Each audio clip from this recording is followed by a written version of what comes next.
Me formo en un instante, pero estoy contigo toda la vida. Con un gesto, te llevo hasta la felicidad. Puedo hacer que te broten las lágrimas. Crear un momento único de lo más sencillo. Traer de vuelta lo olvidado. Regalarte una sonrisa. Soy un recuerdo. Esa sensación que vive para siempre en tu corazón. Zicar, vive tu tiempo.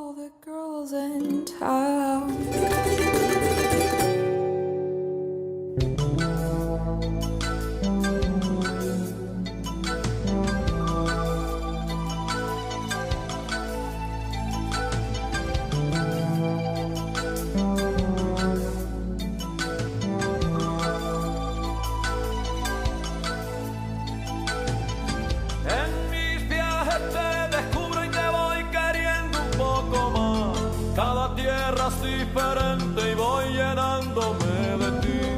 Qué maravilla al vivirte, caminarte y entenderte.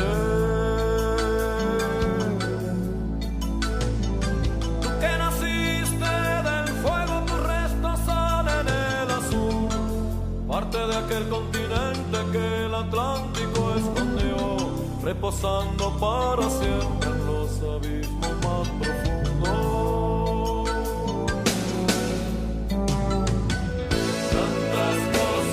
Forjaron el viento, la lluvia y el sol, y el mar siguiendo a la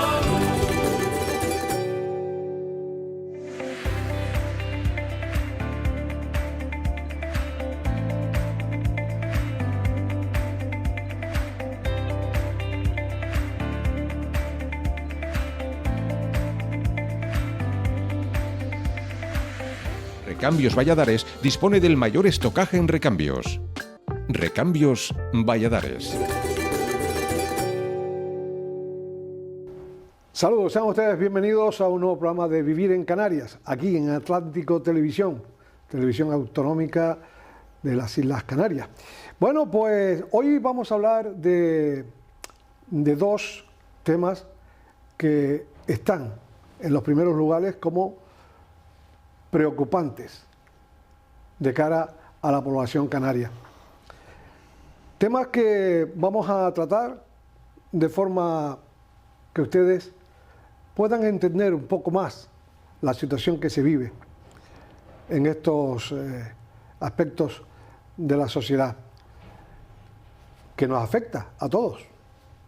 Bueno, o a casi todos, ya veremos. Vamos a hablar de la sanidad pública en Canarias, y vamos a hablar de migración. Creo que son dos temas suficientemente interesantes como para abordarlos en este primer programa del año 2026. Por lo tanto, les deseo a todos ustedes pues mucha salud, mucha felicidad y mucho amor. Bueno, pues comenzamos y lo hacemos con una persona sumamente destacada, relevante dentro de la medicina, un traumatólogo pues con un nivel más que considerable, admirado y respetado, y vamos a hablar con él, que es el decano actualmente de la Facultad de Medicina también de la Universidad de La Laguna. Don José Luis Pais, saludos, ¿qué tal? ¿Qué tal? Feliz año. Igualmente. Buenos días, Sista. ¿Qué tal? Bueno, pues vamos a hablar de cómo está la situación sanitaria en el archipiélago canario. Bueno, yo creo que está bien el primer día o el segundo día del año hablar de sanidad, sobre todo para los de nuestra edad, ¿no? Pues siempre yo creo que el deseo más importante que tenemos el día de Año Nuevo es salud, ¿no? Salud, sí. Y la salud la da, pues, la sanidad, los cuidados sanitarios. Yo creo que ese es uno de los pilares de la sociedad de bienestar. Y tenemos que defenderla y es un lujo lo que tenemos en España en este momento, y yo creo que ese pilar de la sociedad del bienestar junto con la educación y pues entiendo también que la justicia y la fuerza de seguridad del Estado son los que nos dan una convivencia relativamente aceptable entre todos, ¿no? Yo me imagino que ustedes como profesionales atienden a las quejas que las personas que habitan aquí, que viven, residen en Canarias, pues manifiestan en muchas ocasiones. No sé si son justas o no, si realmente son exigencias que se solicitan pues teniendo una base. No, a ver, nosotros somos como la ventanilla, ¿no? El ciudadano viene y el interlocutor que tiene es el sanitario, el médico y la enfermera, y de todos los problemas que tiene ahí se queja. Pero es verdad que los recursos sanitarios es una cosa que es limitada, porque no puede ser de otra manera, porque si fueran ilimitados, pues no habría presupuestos para soportarlo. Entonces, pues hay que priorizar, y los responsables políticos y gestores de la sanidad pues establecen criterios de priorización. El problema es cuando una persona está molesta o tiene un dolor o tiene un problema de tipo médico, desde su punto de vista es la máxima prioridad. Pero pues muchas veces ese dolor o ese problema no va a ser causa de fallecimiento o de muerte de una enfermedad con repercusiones severas, sino va a producir un trastorno en la calidad de vida. Y precisamente esas patologías que lo que produce es trastorno en la calidad de vida, pues son las que están sujetas a mayor lista de espera, mayor espera, porque los recursos son limitados, y eso es lo que pasa. Y es muy lamentable cuando un paciente que está, pues en mi especialidad está cojo, porque tiene una cadera mal o tiene una rodilla mal, y está realmente incapacitado, su calidad de vida es muy mala, tiene que esperar unos años para operarse, y eso el paciente lo percibe como una mala calidad de la sanidad. Sin embargo, cuando tenemos una enfermedad severa o grave, un accidente o un infarto, una enfermedad que peligra nuestra vida, la respuesta de la sanidad pública yo creo que es excelente, ¿no? Y todo el mundo lo ha podido comprobar. No entré en muchos detalles de enfermedades porque yo soy muy hipocondriaco. Porque me dice infarto y dentro de un momento me empieza a mí Se ríe porque me conoce bien, claro. Sí. Bueno, pues tenemos buenos profesionales de medicina en Canarias. No digo como pregunta, lo digo afirmando. Sí, yo creo que la dotación de personal sanitario en Canarias es muy buena. Bueno, está limitado. Es verdad que con el COVID ha habido un incremento importante, sobre todo en la especializada. Probablemente haya más problemas en la atención primaria. La atención primaria está limitada, hay menos profesionales dedicados y toda la demanda que hay de profesionales sanitarios no está cubierta debidamente. Pero la especializada ha habido un incremento muy importante en los 4 grandes hospitales, incluso en los hospitales de las Islas Menores. Ha aumentado mucho la plantilla, y yo creo que el COVID, dentro de las cosas malas que trajo, pues trajo que se abrió la mano y se comprendió que era necesario tener sanitario, y eso ha supuesto que la plantilla se incremente. Pero yo quiero aquí poner una lanza a favor de nuestras facultades y de las facultades de Ciencias de la Salud de Canarias.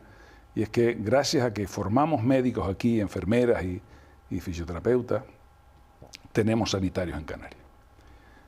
Cuando tú ves llegar cada año los 80 residentes que llegan de R1 a cualquiera de nuestros hospitales, 80, 90 residentes nuevos.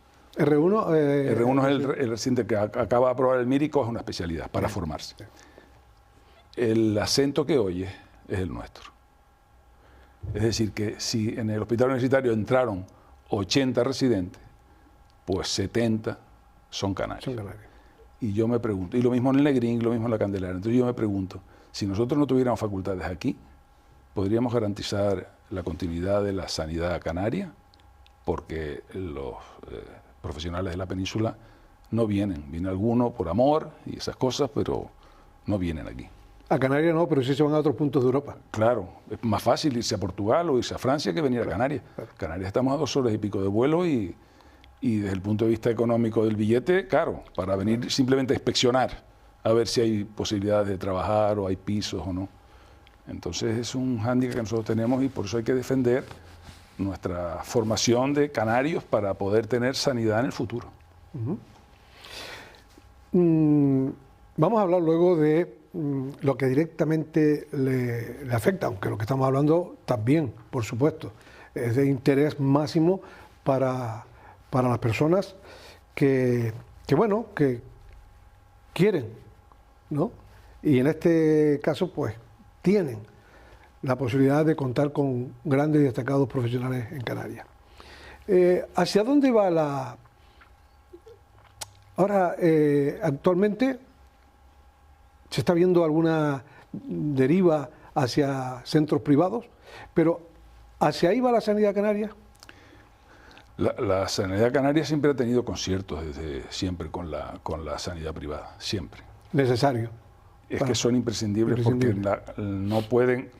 lo que se puede criticar es la forma en que lo hacen. Hay formas y formas de gestionar esos conciertos. Y eso puede haber opiniones diversas en cuanto a la forma de gestionar. Ahora, en este momento, con los recursos que tenemos, yo creo que la sanidad pública canaria no puede prescindir de los recursos privados que hay, porque si no sería un conflicto y habría más lista de espera y más problemas.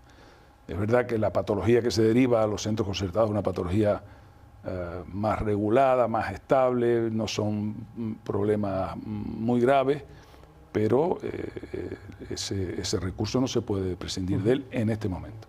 Porque si tienes en cuenta que en Canarias las camas hospitalarias públicas no han aumentado desde hace muchos años, o han aumentado de forma muy ligera. Sin embargo, la población se ha duplicado. Y encima hay otros hándicaps, y es el aumento de la edad media de las personas. La población de Tenerife en concreto, la del norte de la isla, es una población realmente envejecida. Y entonces nos encontramos con que esos pacientes tienen mucha demanda asistencial y consumen los recursos que hay. En sanidad, yo siempre lo digo, a modo de ejemplo, pasa igual con la autopista. La autopista del norte se diseñó para los años 70 y algo. Y había en el norte de Tenerife 300.000 habitantes que venían al sur. Y ahora viven en el norte 500.000 y todos se van a trabajar a Santa Cruz y a la zona metropolitana del sur. Entonces, una autopista diseñada en los años 70 no puede asumir el tráfico en el 2025. Pues un poco pasa en los hospitales. Un hospital que se diseñó en los años 70 o se puso en funcionamiento en los años 70 y la Candelaria igual, no puede asumir el doble de población. O sea, estábamos hablando de 500.000 habitantes y estamos en 1 millón aquí en Tenerife. Pues ese es el problema, no es otro. Hablamos de urgencias, el caos de urgencias. Salen incluso imágenes a través de las redes sociales, las camillas allí amontonadas en los pasillos, situaciones que no son nada agradables. Y hay personas que dicen, es que vas allí para que te cubren el problema que llevas, y resulta que sales peor a veces, porque las horas o los días que pasas a veces allí, pues la verdad que no son nada gratos, ¿no? Sí, uno de los ítems que se valora en la calidad de un servicio de urgencia es el número de horas que pasan hasta que te resuelven tu problema, o te ingresan o te mandan para casa. Y ese es un problema serio que tenemos en los servicios de urgencia. Ahora mismo la Candelaria ha inaugurado una zona muy amplia, yo creo que ha mejorado por lo menos el movimiento del espacio de los pacientes. Y en el hospital es una cosa crónica que viene ocurriendo de siempre, y cuando llegan estas fechas veremos, esto lo vamos a ver ahora. Justo después de las Navidades, los episodios de gripe y de catarros y neumonías, enfermedades respiratorias, hacen un pico, toda la gente va al hospital y entonces pues aquello se colapsa y no hay forma de salir. Y encima tenemos las plantas bloqueadas con personas mayores que a veces están dados de alta, pero o la familia bien no se la lleva a su casa, o no se las puede llevar, o no hay donde derivarlo. Bloquean el hospital. En cada hospital hay en torno a 100 y pico pacientes que están dados de alta. Eso es más de una planta, 2 plantas. 2 plantas de las 10 que tiene el hospital universitario están ocupadas por pacientes que teóricamente están dados de alta. ¿Y esto, José Luis, no se puede buscar una solución? Porque claro. Esto está haciendo que se colapse. Sí, que colapse urgencia, porque tienes enfermo en urgencia, ¿no? Que hay que ingresar, pero no tienes dónde colocarlo. Claro. No tiene salida. Claro. Entonces yo creo que hay que buscar una solución a la salida. Entonces esa es una de las opciones de generar algún tipo de hospital o residencia de crónicos, de larga estancia, donde tú puedas derivar esos pacientes. Pero probablemente lo hiciéramos y al poco tiempo estaría bloqueado también, porque la demanda es infinita, ¿no? Yo siempre he dicho que allí donde tú vives en Bajamar no hay un hotel que está muy viejo. Sí, Neptuno, que ya lo... Neptuno, bueno, pues ya lo están demoliendo ya. Pues a lo mejor aquel Neptuno se podía haber restaurado y pones una enfermera y cama y pones los enfermos allí, pasa un médico a verlos y... Sí, pero claro, ahí me voy a lo que yo también quería tratar aquí. Hospital del Norte, el Hospital del Sur en Tenerife. Es que estamos hablando, cuando hablamos de Tenerife, hablamos de cualquier hospital en cualquier isla de Canarias. Estamos en la misma situación. Entonces, claro, no arrancan ni el Hospital del Norte de Tenerife ni el Hospital del Sur. Tanto el Hospital del Norte y más el Hospital del Sur, porque tiene mucha más población, yo creo que tendrían que ser hospitales reales, no hospitales donde se pasa una consulta, ambulatorio, pues se ingresan crónicos. Yo creo que tendrían que ser hospitales reales con las especialidades comunes, es decir, pues la cirugía, la medicina interna, la traumatología. Claro, pues esos son recursos y coste y dinero y decisión política de convertirlos realmente en hospitales que den respuesta a esa población. Cuando luego tienes una patología muy grave que ahí no se puede asumir, tienes una ambulancia maravillosa, tienes un helicóptero que la puedes trasladar. Pero eso es una voluntad política, eso es decisiones de tipo político. Y yo creo que los políticos no tienen grandes problemas en cuanto a asumir las infraestructuras de un nuevo hospital. Eso puede ser asumible presupuestariamente. El problema es que cuando tú generas un nuevo hospital, se genera un coste en capítulo 1, en personal, que cada año es casi igual que lo que vale el hospital. Y eso sí que genera una hipoteca para siempre en los presupuestos de la comunidad autónoma. Me hablabas al inicio de esta conversación, José Luis, que ustedes son la ventanilla, ¿no?, de los centros públicos sanitarios. Por lo tanto, yo no sé si toda esta situación, ¿no?, les afecta a ustedes, me imagino que sí, mucho, de encontrarse con personas que van, se quejan, es que doctor, es que llevo tanto tiempo, llevo un año, que doctor, es que pasa esto. Y luego ocurre también con las enfermeras. Yo honestamente lo he vivido personalmente, como se suele decir, en mi carne, nunca me lo he dicho hablando de sanidad, que son verdaderos, son santos y santas los enfermeros, y luego los médicos, los profesionales, los especialistas, son auténticos, la verdad que manos de santos, y que tienen ustedes, hay que tener a veces, permítame la expresión, un aguante considerable. Es muy duro, es muy duro. Para mí yo paso consulta los lunes, tú lo sabes, los lunes en el hospital, y para mí ese es el día más duro de la semana, porque yo me siento allí y veo 30 pacientes, ¿no?, entre 20 y 30 pacientes. Y de esos 20 o 30 pacientes veo 7, 8, 7 que son de primera vez, que son pacientes, la mayoría de las veces ya vienen filtrados, son pacientes tributarios de tratamiento quirúrgico. Los ves, los exploras, les dice que tiene esta patología o esta otra y que eso es de operar. Y les haces la documentación para incluirlos en la lista de espera. Y le dice, bueno, ya está usted en la lista de espera. ¿Y esto para cuándo, doctor? Entonces, yo no sé para cuándo.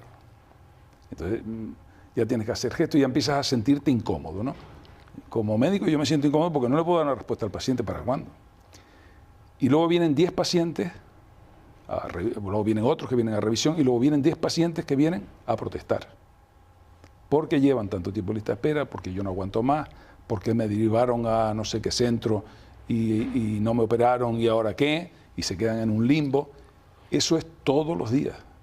Cuando termina, te han absorbido la energía y sales, realmente para mí es incómodo eso. Esa situación para mí es la peor.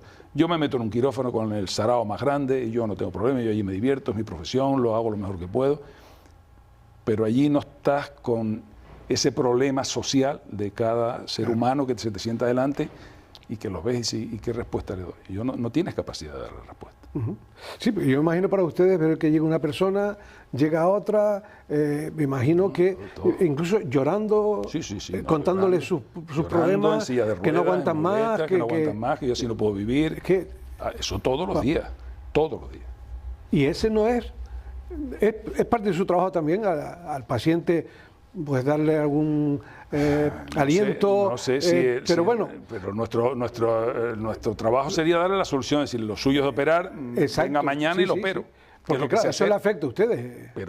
O no es de operar y mire, le mando esto y le mando tal. Tú tienes que aliviar el paciente. Nuestra profesión es aliviar los problemas de los pacientes. Claro, en este caso, para eso es para lo que hemos estudiado. Eres traumatólogo, no eres psicólogo. Exacto, yo no, Que... ni gestor, gestor de claro. la sanidad, pues yo qué culpa tengo de que esto esté como está, de que la demanda sea infinita y que la respuesta no sea adecuada. Entonces eso a todos los profesionales, una cosa general, nos crea una situación de estrés permanente cuando estamos ante un paciente de esto.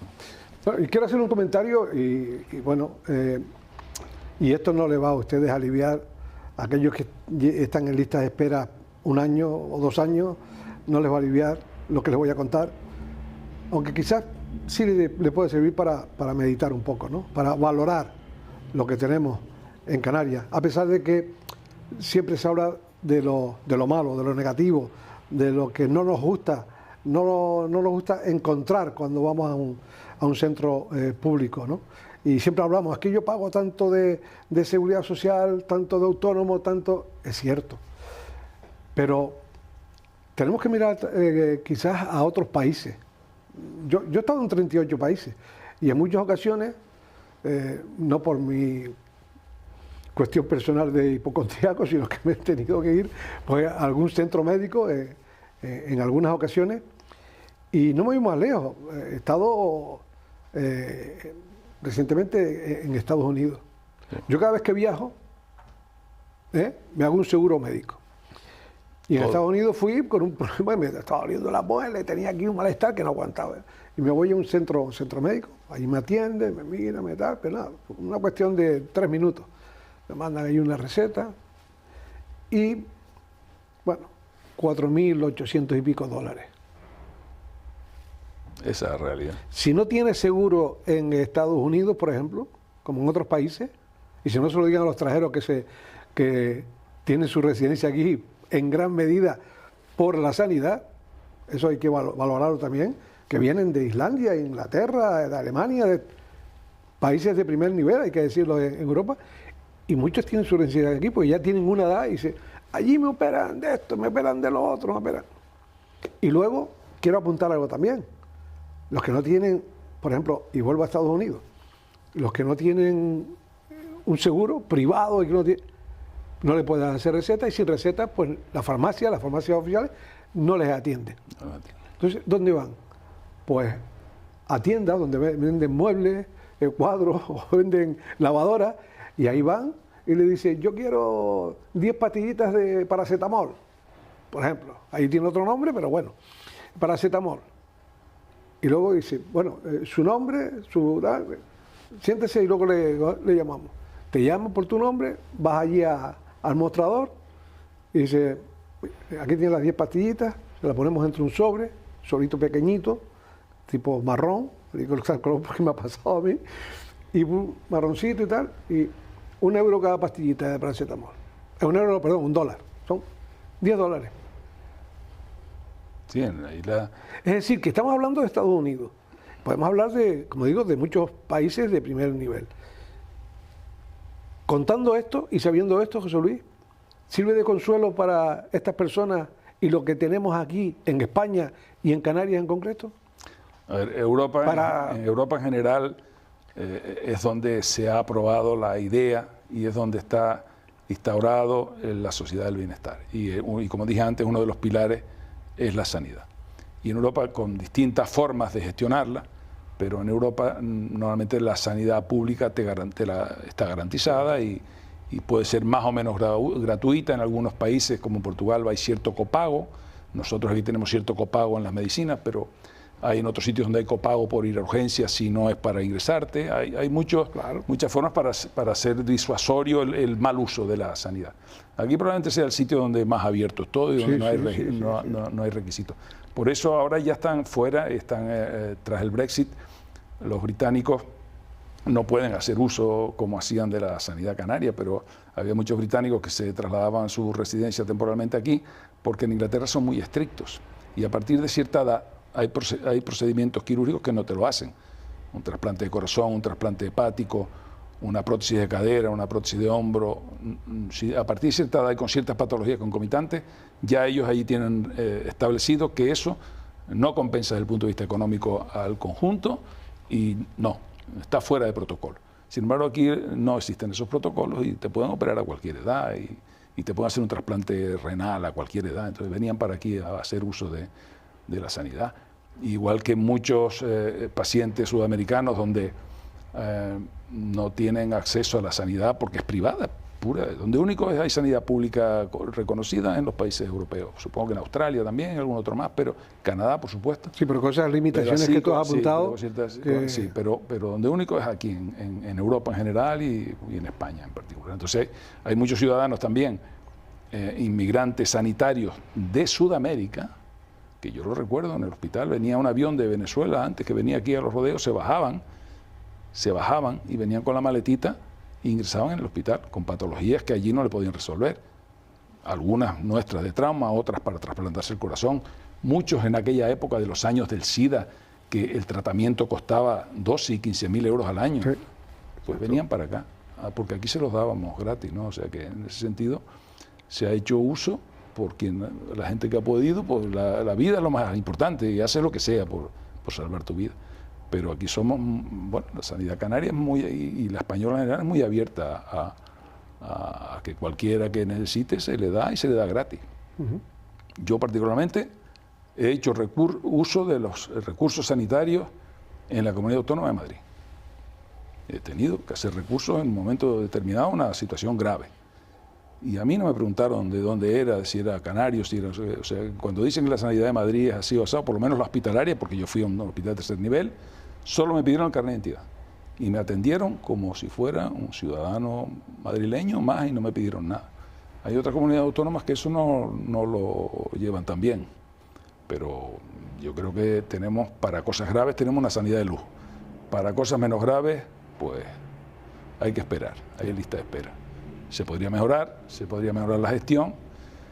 Y luego hay otro problema, es el acceso al especialista. Muchas veces está complicado. El médico de atención primaria te ve, considera que te tiene que ver un especialista, cardiólogo, digestivo, de lo que sea, y el llegar al especialista se demora mucho el tiempo. No es fácil, hay mucha demanda y las listas de espera de consultas también son grandes. O sea, hay listas de espera para cirugía, hay listas de espera para pruebas complementarias, para hacerte escáner, resonancia, colonoscopias, y hay lista de espera para que te vea un especialista.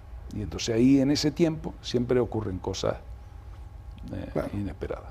Y ese es un problema que no está resuelto. Sí, porque cuando vas a tu médico de cabecera y te dice, bueno, le voy a hacer un pase para el especialista de... Y a ver cuándo te llaman. A ver cuándo te llega el SMS, tiene cita usted tal día. A veces te llega dentro de 6 meses. Si es para un dolor, un juanete, pues no pasa nada. Ya, pero... Si es para una catarata, tampoco pasa nada. Te pasas 6 meses viendo borroso. Pero si es para otra cosa, es serio. Y esa es la situación que tenemos aquí, que no es fácil solucionarla. Hay otras comunidades autónomas que lo tienen mejor, tienen más recursos. Navarra, el País Vasco, incluso Galicia. Pero Canarias, Andalucía y Cataluña siempre estamos a la cola. Siempre, en todos los listados que hacen todos los años, siempre esas 3 están a la cola. Hasta en la educación. Curiosamente Cataluña, que es pues, desde el punto de vista de gestión sanitaria, no va tan bien. ¿Se cogen las perritas para otra cosa? Bueno, no sé cómo lo gestionan ellos, ahí no conozco bien. Bueno, es que ese tema de la sanidad en Cataluña habría mucho que contar también, pero bueno, estamos hablando ahora de Canarias. Sí. No vamos a meternos en que ya ellos bastante tienen con lo suyo, digo yo, no lo sé. Digo. Bueno, pues en síntesis lo que estamos hablando, o lo que nos estás contando, José Luis, ¿cómo puedes definir con todos estos peros la sanidad canaria? Puede mejorar, evidentemente, todo es mejorable, pero también es cierto que nada en la vida es perfecto. A ver, la sanidad canaria es un lujo para los canarios. La sanidad canaria tiene problemas de infraestructura y de recursos, yo ya no probablemente humanos en la atención primaria y de infraestructuras adecuadas a la población en los hospitales que tenemos. Hay que adecuarlos a los tiempos que corren.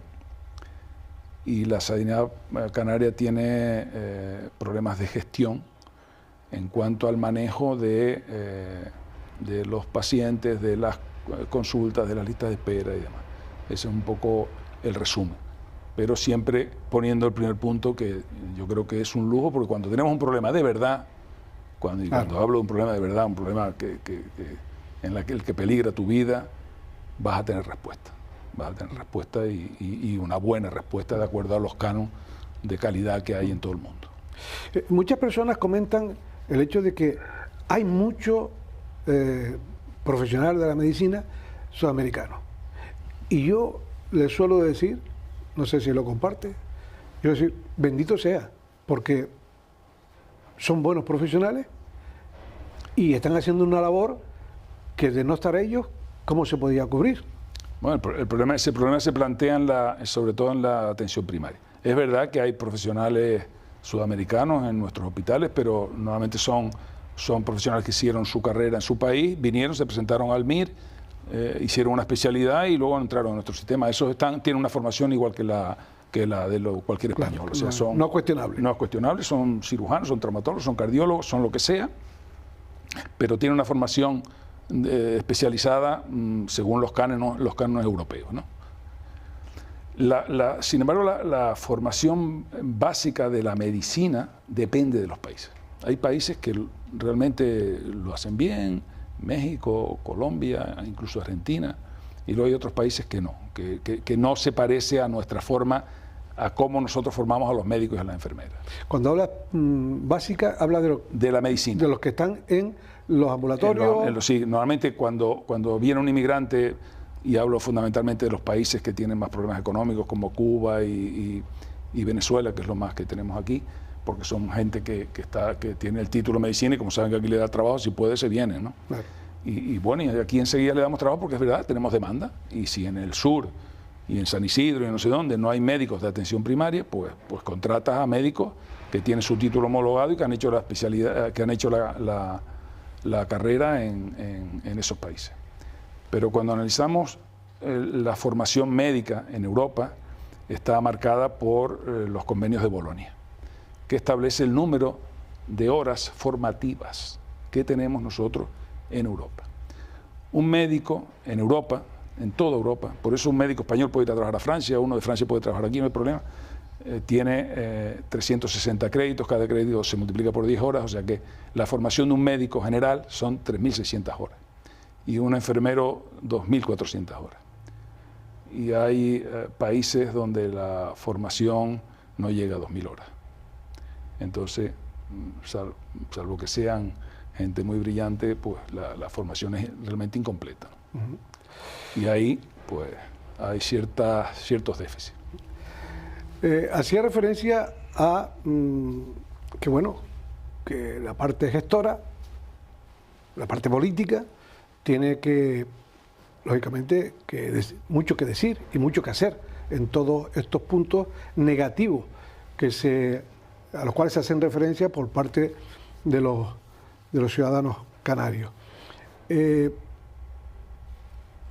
¿Hay ahí la posibilidad de encontrar una solución a esos puntos, digamos, puntos negativos en la sanidad canaria, de las cuales, repito, a los cuales hacen referencia y dan sus quejas los ciudadanos? Bueno, hace pocos días me convocaron a una reunión del Plan Canario de Salud. El Plan Canario de Salud es una especie de estructura de ideas donde está el Servicio Canario de Salud, está la consejera y están representantes de los ayuntamientos, de los cabildos, de los sindicatos, de todo el mundo, y están perfectamente definidos cuáles son los planes y qué es lo que necesitamos. Es un plan de salud que se aprueba ahora en el 26 para el 2030 y sobre el papel está perfecto. Tuve la curiosidad de leérmelo, salvo pequeños matices de opiniones, está realmente perfecto, contempla todos los problemas que tenemos y y dice hay que mejorar esto, hay que mejorar esto, pero se queda en el papel y ahora ¿cómo lo hacemos? ¿Dónde metemos los recursos? Y entonces estamos haciendo un plan de salud para el 2030, pero el político que vive hoy, que está en el puesto hoy, no piensa en el 2030, está pensando en el de 27. Entonces, eso... Piensa en el 27, hay que decirlo por si alguien... porque hay elecciones en el 27. Claro, entonces es un problema que insalvable. Si no hacemos plan, no se puede gestionar ni las grandes infraestructuras, ni la sanidad, ni la educación, con un plan a 4 años vista. Hay que pensar a 10 años vista. Yo si formo un médico no puedo pensar a 3 años. Empiezan primero hoy y el resultado lo voy a tener 10 años después. Entonces, tienes que pensar con visión de futuro y poner las estructuras para que los resultados se vean en el futuro. Lo que pasa es que todo el mundo quiere inaugurar lo que se le ocurre y eso no es posible. Eso no es posible. Y ese yo creo que es una crítica real a la gestión política porque viven en la inmediatez de las elecciones. Sí. Yo creo que se vive demasiado pendiente de eso. Sí. Yo creo que debería pensar en una buena gestión de 4. Si usted hace una buena gestión, aunque esté en el inicio y se vaya a desarrollar a lo largo de esos 4 años, en los que usted está ahí, pues para hacer lo que debe hacer, que para eso le han dado su voto y le han dado su confianza a los ciudadanos, pues yo creo que iría todo mucho mejor. Sí, ese es un mensaje que yo creo que hay que trasladar a nuestros representantes, que piensen a medio y largo plazo con objetivos que se plantean hoy y se ejecutan en la siguiente legislatura o en la otra. No pasa nada, pero todos los trámites administrativos cada vez son más complicados, la normativa europea de contratación cada vez más complicado y es lamentable que muchas veces haya recursos económicos para infraestructuras que se pierden. Pues José Luis Pais, una persona originaria de la isla de La Palma. Del Paso. Sí, no hace falta que lo apunte pero de la ciudad del Paso. Ojo, sí, de La Paso. Municipio. Es que lo de la ciudad, el Paso se ha ganado lo de ciudad. Alfonso XIII. Alfonso XIII, exactamente, de forma... Le dio el título de noble y leal. Y leal Villa. Ciudad del Paso. Ciudad del Paso. Es que Villa es La Orotava. La Orotava, exactamente. Y claro, como tengo esa mezcla, pues, en fin. José Luis, un verdadero placer. Muchas gracias. Bueno, y ahora vamos a continuar con su programa, Vivir en Canarias, aquí en Atlántico Televisión, y vamos a hablar de migración. Lo vamos a hacer con don José Segura Clavel, presidente de Casa África, y por cierto, brevemente, porque el tiempo que tenemos, la situación de los inmigrantes con la sanidad canaria, ¿cómo está? Bueno, ha aumentado mucho la demanda de lesiones en los inmigrantes. Sí. Yo creo que en el hospital universitario lo vimos cada día, probablemente porque los centros de acogida están en la Mercedes y en la Esperanza, y nosotros tenemos todos los días lesionados inmigrantes. Todos los días con lesiones de las pateras, de las manos, heridas infectadas, pies infectados. De hecho, se han hecho varias publicaciones científicas específicas del pie del inmigrante, de la mano del inmigrante, y eso es una patología muy, muy, muy frecuente que tenemos que asumir cada día también la sanidad canaria. Claro. Pero bueno, no se le cierran las puertas. Es lo que hay, es lo que hay. Todo lo contrario, ¿no? Exacto. José Luis, ha sido un verdadero placer. Muchas gracias.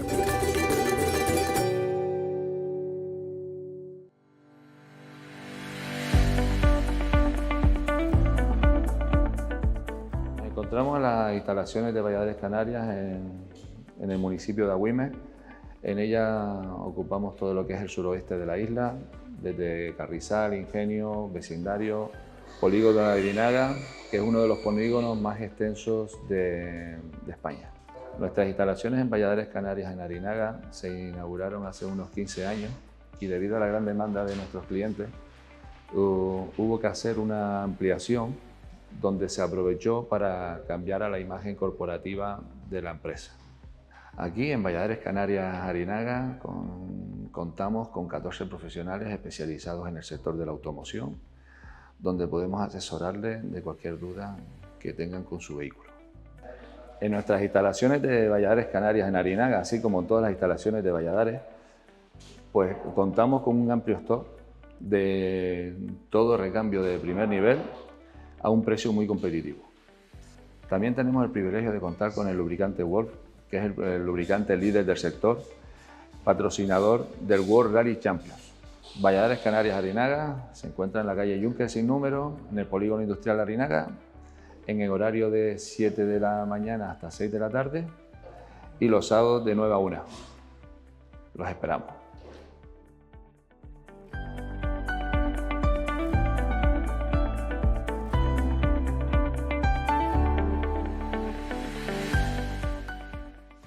¿Es el nuevo Opel Corsa eléctrico? ¿Mola conducirlo? ¿Está potente? ¿En serio? Orbecame, concesionario oficial para toda Canarias. Grupo Cabrera Medina.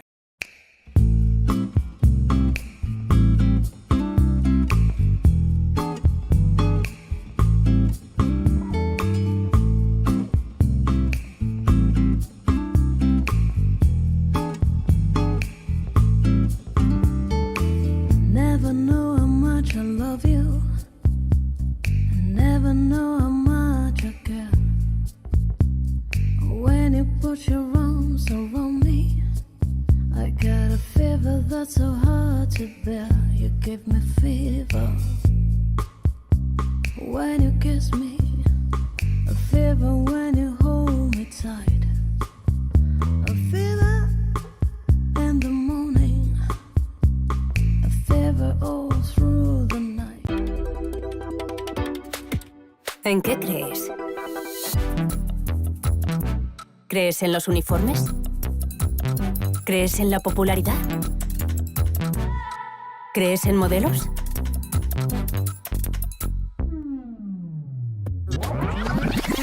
¿O crees en ti? Nuevo Peugeot i208 100% eléctrico. Orbecame, concesionario oficial para toda Canarias. Grupo Cabrera Medina.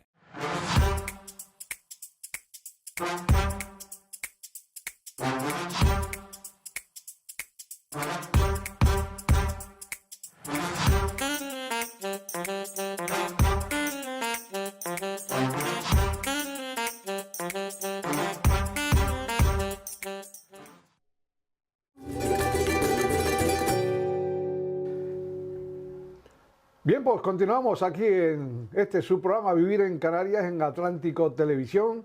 Nos pueden ver de cualquier punto del archipiélago canario, como tienen la posibilidad todos aquellos que deseen compartir con nosotros este programa y la programación tan interesante e instructiva también, por supuesto, que posee Atlántico Televisión.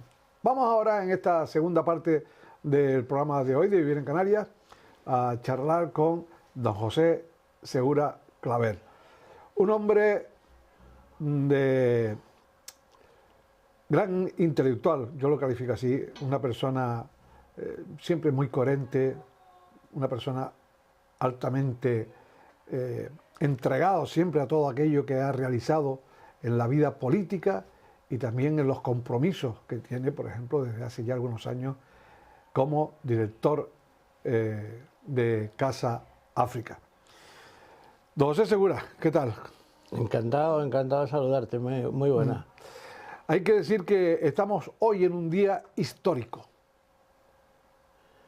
Sí, en efecto. Casualmente, anoche empezó una acción bélica de los Estados Unidos en distintos puntos de Venezuela. Y Venezuela, como es obvio, a los canarios y a los españoles en líneas generales nos puede mucho, pero los canarios no pueden mucho. Entonces, he seguido las noticias a través de diferentes medios de comunicación nacionales y procedentes de medios de comunicación radicados en diferentes puntos del mundo, que me ha permitido hacer un seguimiento de lo que ha venido ocurriendo, ¿no? Y desde luego el ver la estampa de los helicópteros potentes de unas unidades especiales de los Estados Unidos, que parecía una nube de langosta, una nube de helicópteros que aterrizan en el aeropuerto de La Carlota, que lo conocemos, que es un aeropuerto situado en el centro de Caracas, casi a muy pocos kilómetros del Palacio Presidencial y del centro de esa Caracas entrañable. Desde luego, resultado espectacular. Y las llamaradas que salían en diferentes puntos de unidades militares, unas situadas muy cerca del puerto de La Guaira y otras instalaciones singulares en diferentes estados de Venezuela. Claro, a nosotros nos impacta mucho. En Canarias radican casi 250.000 Exacto. venezolanos. Aproximadamente. Sí. Muchos de ellos hijos de canarios que emigraron en los años 20, 30, 40, 50 del siglo pasado, que emigraron a buscar un medio de sustento para su familia. Por eso tenemos la sensibilidad que tenemos ante el fenómeno migratorio, singularmente de los canarios. Luego, hoy es un día excepcional y vamos a ver cómo evolucionan los acontecimientos en los días próximos, ¿no? Es decir, pero todo esto es un reflejo de una situación global en el globo terráqueo en el que si pensamos el hambre que se está pasando en Gaza, es algo espectacular. Estos días de Navidad yo he tenido esa especie de remordimiento, si tú quieres un poco cínico, porque probablemente todos tenemos una componente cínica cuando nos expresamos. Yo no soy un monje benedictino, ¿no? Soy tan imperfecto como la mayor parte de los seres humanos, somos bastante imperfectos. Y decimos, qué pena, mientras nos estamos inflando en cena, en casa, decimos, qué pena el hambre que están pasando los niños en Gaza. O qué pena la guerra civil que se está produciendo en los 10 últimos años y el mundo no abre la boca, no toma medidas en Sudán. O lo que está ocurriendo en Ucrania, o lo que está ocurriendo en el Congo, o lo que está ocurriendo en Nigeria, donde incluso los Estados Unidos pues lo han llevado a cabo una acción bélica, ¿no? Es decir, estamos viviendo unas convulsiones espectaculares. Pero yo distingo de ser imperfecto, que todos los humanos lo somos, y digo todos, porque no hay nadie perfecto, y otra cosa es tener conciencia, o no tenerla. Y los que tenemos algo de conciencia, o aquellos que tienen algo de conciencia, pues yo creo que lo de Venezuela era algo que... Hombre, a mí Venezuela... ya clamaba al cielo, ¿no? A mí, sí, vamos, Venezuela, primero que hice un seguimiento interesado en la época mía, terminando el bachillerato y empezando el curso preuniversitario, año 59, cuando Fidel entró en La Habana y los revolucionarios cubanos derrocaron la dictadura, desde luego... estadounidense. Aquella dictadura en Cuba, ¿no? En Cuba. Y, sí, pero los norteamericanos estaban allí viviendo a sus anchas, ¿no? Viviendo a sus anchas. Y a continuación, lo que supuso el acontecimiento aquel bélico que estuvo a punto de desatarse cuando la actitud sensata del presidente Kennedy norteamericano decidió, desde luego, llegar a un pacto con Khrushchev, el presidente de la República de la Unión de Repúblicas Socialistas Soviéticas, ¿no?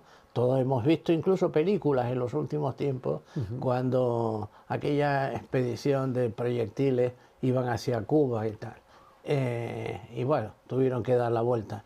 Y hemos hecho un seguimiento, luego como canarios, de la caída de la dictadura de Pérez Jiménez, allá en los años 50 y pico también, ¿no?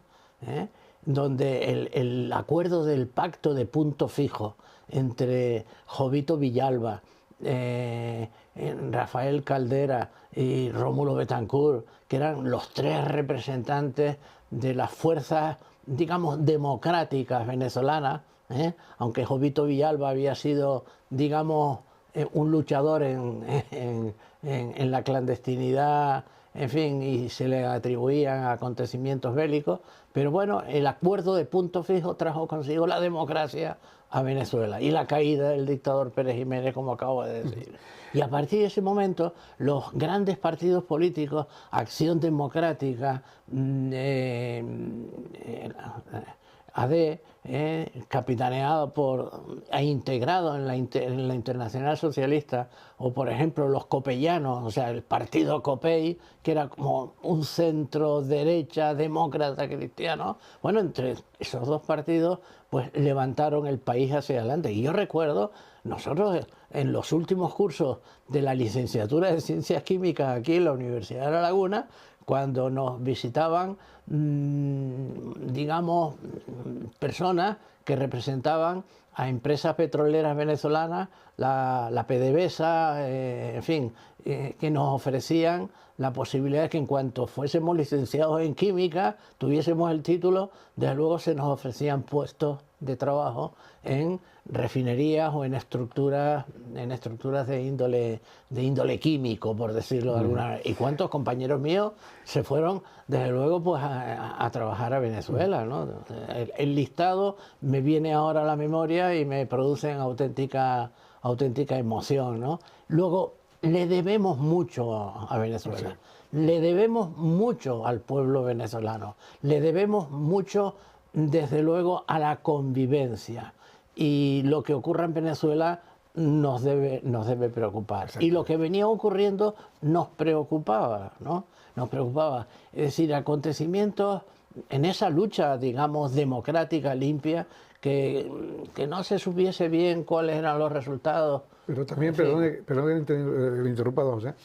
Ahora, la incertidumbre de lo que va a ocurrir, también yo creo que nos debe un poco de mantener ahí en vilo, ¿no? Sí, claro, claro que nos preocupa qué va a ocurrir, porque desde luego lo que está ocurriendo en el globo terráqueo es una violación de los derechos humanos, una violación permanente de normativa de derecho internacional y hasta un desprecio y una devaluación espectacular de organizaciones como la ONU,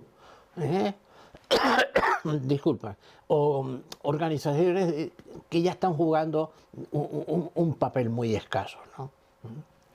¿Qué papel ha jugado la ONU en Gaza? ¿Qué papel está jugando la ONU hoy en Sudán? ¿O qué papel está jugando la ONU en Nigeria? ¿O qué papel está jugando la ONU en el centro de África, donde en la zona del Sahel, ¿Y en Ucrania? Donde Níger, Mali, Burkina Faso, desde luego Chad, todos estos países, desde luego, han sido objeto de golpes de Estado y están en situación tambaleándose, donde los derechos humanos no se respetan. ¿Y qué papel están haciendo también con Ucrania, ¿no? Pero vamos a entrar en materia ya de forma inmediata, porque tenemos el tiempo limitado. Vamos a hablar de migración porque los ciudadanos españoles y los canarios se han manifestado. ¿Qué es lo que le preocupa? ¿Qué es lo que más le preocupa? Vivienda, la salud. La salud, cuando hablo de salud, hablo de los centros sanitarios, cómo está la situación, y la migración. Están más o menos ahí, yo creo por este mismo orden, los que realmente le preocupan, ¿no? Y la inseguridad también, la incertidumbre, como ya apuntaba hace un momento, que si hay algo que mata al ser humano es, si mata, digamos, de forma metafórica, y en algunos casos incluso literal, lamentablemente, la incertidumbre, ¿no? Vamos a hablar de la migración, cómo está la situación, sobre todo de aquellos que llegan desde el continente más antiguo, desde África. Pero antes me gustaría preguntarle, ya que hemos entrado por este día de hoy que nos hemos encontrado en este 3 que pasará a la historia, evidentemente. Sin duda. 3 de enero de 2026. Usted, político, como se suele decir, si me lo permite la expresión, de raza. Usted es un hombre que, bueno, en Canarias y a nivel nacional ha estado como responsable del Pido excusas. presidente del Cabildo Ciudad de Tenerife, gobierno de Canarias, senador nacional, diputado nacional por el Partido Socialista. ¿Cómo está viendo, brevemente, don José Segura, cómo está viendo la actualidad en estos tiempos? O sea, la actualidad y cómo está viendo el desarrollo de la política y los políticos en España. Primero, has hablado de mí y de mi largo recorrido de compromiso público. Con independencia de las responsabilidades institucionales que he tenido el privilegio de ostentar, lo importante es que con lo que yo me definiría es la de que fui un joven con mucha ilusión que participó arrimando el hombro como centenares y centenares de miles de personas en España para ayudar a consolidar una situación democrática en nuestro país. Y se consolidó.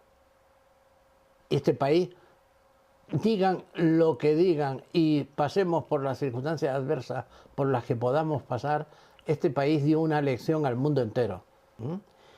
Pero, sin embargo, en las últimas décadas,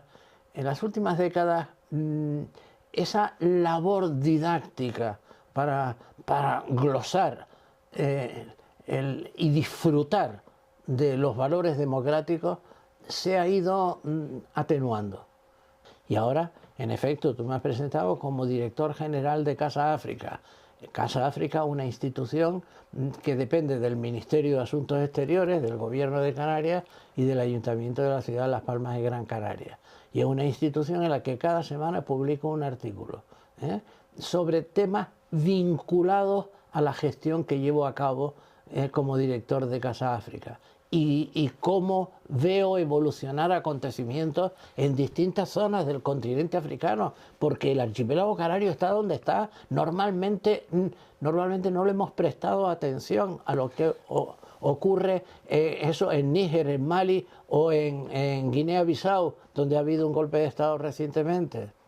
Y o Benín, que son de donde proceden precisamente esos chicos, que llegan a bordo de cayucos. Chicos o chicas que llegan a bordo de cayucos. El 1 de enero llegó el primer cayuco a la Isla del Hierro con unas 140 y pico personas, de los cuales eran 7 menores, ¿no? Que es un reflejo desgraciado de esas circunstancias. ¿Y cuántos migrantes llegaron el año pasado? Pues yo no los cuantifico, no les presto atención al número, y más a esas noticias periodísticas digamos, que engañan, ¿no? Este año ha llegado un 50% menos del número de emigrantes que llegaron el año pasado. Eso no sirve para nada. Lo que sirve es analizar qué está ocurriendo en África y por qué se produce ese proceso migratorio y por qué van a seguir imparablemente. Y eso lo reflejo en artículos semanales. Y si me permite, lo he traído aquí para mostrártelo. He publicado 18 monografías de estas autofinanciados por mí. Es decir, procurando buscar la financiación más barata posible, no por Casa África, lo cual me lo permite regalarlo. Y yo te lo voy a regalar, esto que te voy a mostrar. Inmigración irregular por vía marítima, subtitulado Canarias, una experiencia. Aquí se recoge toda una información que contesta casi las preguntas que me has hecho. Pero es más, ¿por qué llegan procedentes de la zona del Sahel? ¿Por qué Canarias y España no le ha prestado la atención suficiente a esa amplia zona geográfica del continente africano que va desde el Océano Atlántico hasta el Mar Rojo? O sea, que va desde Marruecos o desde Guinea-Bissau, de Togo, de Benín, en fin, hasta Sudán, pasando por países, por ejemplo como son los que he mencionado, los países centrales del Sahel, que es Níger, Mali, Burkina Faso, Chad, y bueno, y un país de los que he mencionado, Mali, tiene alrededor de 40 millones de habitantes. pero una extensión 2 veces y medio la extensión de la península ibérica, ¿no? Y golpes de Estado y avances de los movimientos yihadistas procedentes del norte de África, y aquellos chicos jóvenes que no quieren afiliarse al movimiento yihadista saben que están condenados a muerte y consiguientemente se van despavoridos huyendo de sus zonas de residencia, van buscando el ir a Europa, y casi todos ellos que huyen del yihadismo, que es lo que nos debería preocupar, pues si encuentran un cayuco y tienen unas moneditas ahorradas, pues las meten, pagan, se meten en el cayuco y llegan o a la Isla de Hierro o a Lanzarote o a Tenerife. Y ese es un fenómeno humanitario terrible, para el que podemos hablar extensísimamente. Y todos esos artículos que he venido publicando exclusivamente sobre el Sahel, los he recogido y recopilado en esta monografía. Y hay otras que he denominado Tiempo de África 1, Tiempo de África 2, 3, 4, 5, y ahora tengo en imprenta el 6. Se recogen todas esas. Y espero que, desde luego, bueno, pues el día que yo deje la Dirección General de Casa África, pues lógicamente quien continúe, mi deseo sería que continuase analizando esa realidad y no se le dé la espalda a la realidad, porque a veces, desde luego, exageramos diciendo, hoy, hablando de los negros, término que yo no utilizo, pero lo utilizo en esta conversación un poco como rechazo a la actitud de muchas personas. Bueno, miles de chicos procedentes de estos países a los que he mencionado, ¿cuántos han llegado a Canarias? 30.000, 40.000. Pero ¿cuántos iberoamericanos han llegado a Canarias y se han asentado en Canarias como inmigrantes con derecho procedentes de Colombia, de Argentina, de Venezuela, de Chile, acogiéndose a los derechos recogidos en leyes aprobadas por el Parlamento español, que posibilita que los nietos y herederos de emigrantes españoles, de ciudadanos españoles que emigraron a Iberoamérica, puedan regresar, digamos, a la madre patria, ¿no? ¿Cuál es la situación actual de los inmigrantes? Hay una pregunta que le he realizado anteriormente, basado y dentro del primer tema que hemos abordado, Venezuela, pero luego al final se la vuelvo se la recuerdo para ver si me da respuesta a ello, que estoy convencido que sí. ¿Cuál es la situación actual de los inmigrantes que llegan desde África a Canarias? ¿Cómo están pues llevando a cabo por parte del gobierno de Canarias, por el gobierno central, las ayudas, las colaboraciones con estas personas que llegan huyendo de, en muchos de los casos, la mayoría de los casos posiblemente, de una muerte segura en su país? Claro. ¿Cómo ve esa situación? Yo creo que Canarias y España en general estamos dando la talla. Canarias singularmente en los últimos años, desde luego, ha puesto en valor la defensa de los derechos humanos y la necesidad de cooperación en origen. Y así la cooperación con países como, por ejemplo, como he mencionado, los países del área del Sahel. Pero estamos colaborando mucho, por ejemplo, con Mauritania. Y estamos colaborando mucho, desde luego, con Senegal. Y en esa colaboración se intenta generar actividad económica en esos países.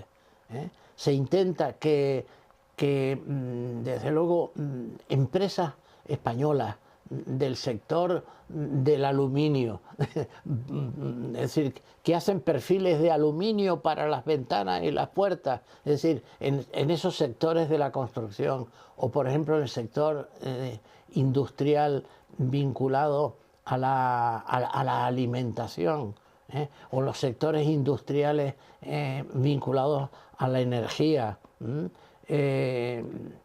empresas que se están instalando en el sector de energías renovables y formando a gente. Por ejemplo, el propio gobierno de Canarias tiene unas iniciativas que yo las valoro muchísimo, ¿no? Que es la de la formación de profesionales. Pero es que incluso, no, lo digo coloquialmente, vas a una cafetería, vas a un restaurante, vas, digamos, a un centro turístico de las características que fuere y hablas con responsables de esos lugares y te dicen que están desesperados, que no encuentran mano de obra. Eso es una verdad. Y echan mano de estos chicos a los que las instituciones canarias han venido preparando. ¿Cuántos camareros, cuántos cocineros, cuántos auxiliares en diferentes sectores son chicos jóvenes procedentes de Guinea-Bissau, de Benín, de Togo, de Mauritania? Y nos vemos también trabajando y están en las carreteras, en el monte. Y en el sector agrario. También. O sea que, es decir, yo he visto incluso programas televisivos hablando de la importancia de aquellas personas procedentes de países iberoamericanos, digamos, que cuidan a nuestros mayores o que participan en actividades industriales, en actividades de muy diferentes índoles. Es decir, el hecho migratorio requiere grandes, digamos, actuaciones generosas, potentes, comprensivas. Es decir, el ser humano no es dueño del país en el que reside. ¿Por qué cree usted que cuando se llevan a cabo estas encuestas y se le pregunta a los ciudadanos españoles y a los canarios, la migración está dentro de los 3, los 4, los 5 primeros lugares, ¿no?, a los que hacen referencia como una situación que le preocupa? ¿Crees que señalan directamente a los migrantes que llegan de África? Sí, hombre, hay una actitud, yo no quiero calificarla de racista desde la perspectiva del color de la piel, ¿no? Hay una actitud de rechazo que tiene su origen en un pasado histórico y no comprenden. Hay muchos ciudadanos que no se paran a pensar, desde luego, la que le viene encima a la humanidad. Hoy en día África tiene del orden de 1.300 millones de seres humanos. Tienen un crecimiento poblacional exponencial, pero exponencial. Se prevé que para el año 2050 sean 1.600 millones de seres humanos que han de comer, que han de sobrevivir.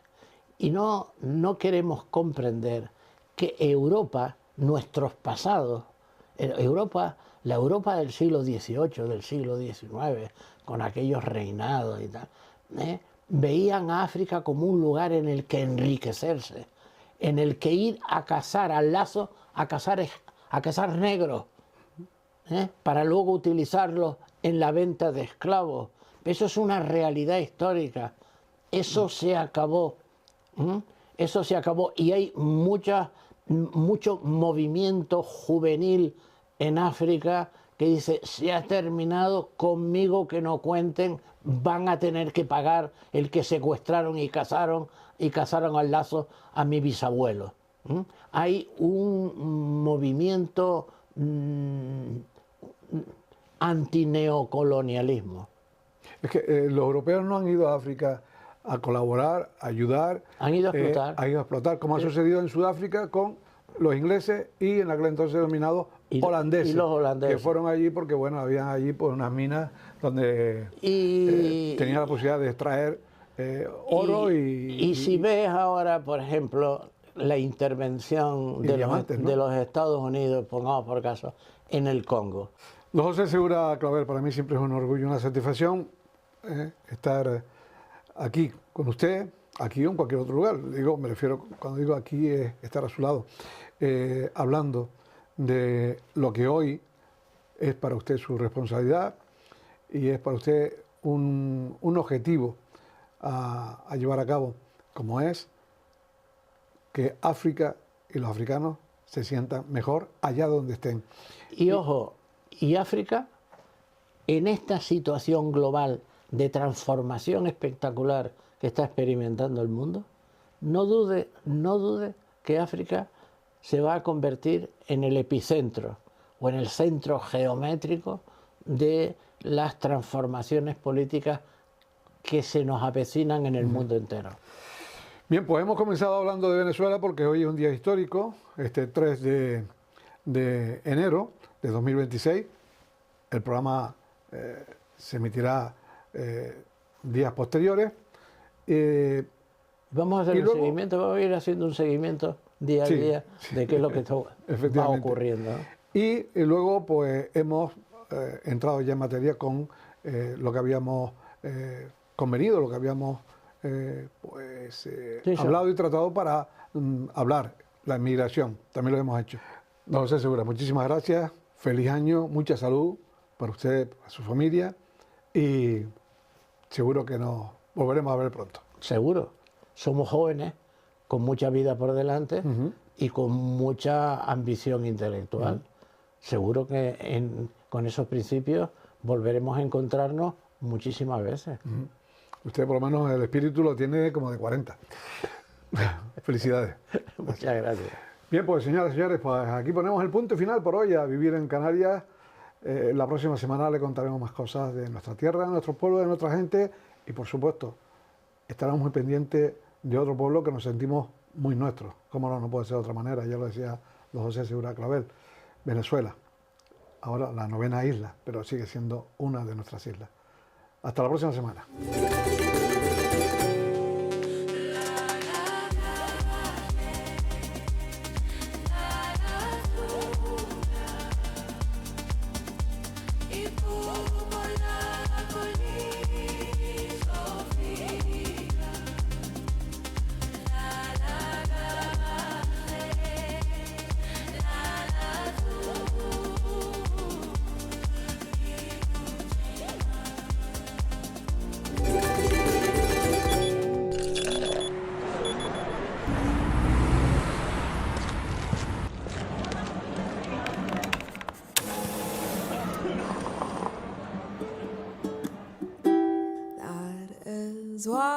Me formo en un instante, pero estoy contigo toda la vida. Con un gesto, te llevo hasta la felicidad. Puedo hacer que te broten las lágrimas. Crear un momento único de lo más sencillo. Traer de vuelta lo olvidado. Regalarte una sonrisa. Soy un recuerdo. Esa sensación que vive para siempre en tu corazón. Cicar, vive tu tiempo. Recambios Valladares en la Villa de la Orotava, con más de 20 años de plena actividad y de éxito empresarial. El objetivo de crear una nueva agencia de recambios Valladares en Tenerife y concretamente en la Orotava ha sido para crear un servicio más próximo a los profesionales de la mecánica del automóvil. Ubicados en la comarca de la Villa de la Orotava y la comarca de Acentejo, con más de 2 décadas de balances muy positivos, hace que Recambios Valladares, ubicados en calle Molinos de Gofio, en el polígono de San Jerónimo, en la Orotava, continúe ampliando el número de profesionales. Todo ello para dar respuesta a las necesidades de sus clientes, así como agilizar el reparto a domicilio. Recambios Valladares ofrece las marcas más destacadas y herramientas para el automóvil, como el lubricante Wolf, patrocinador de Wolf Rally Champions, campeonato del mundo de rally. Recambios Valladares, empresa perteneciente al Grupo Valladares, líder en repuestos de automoción, herramienta y lubricante de las Islas Canarias. Recambios Valladares, gama, calidad y servicio.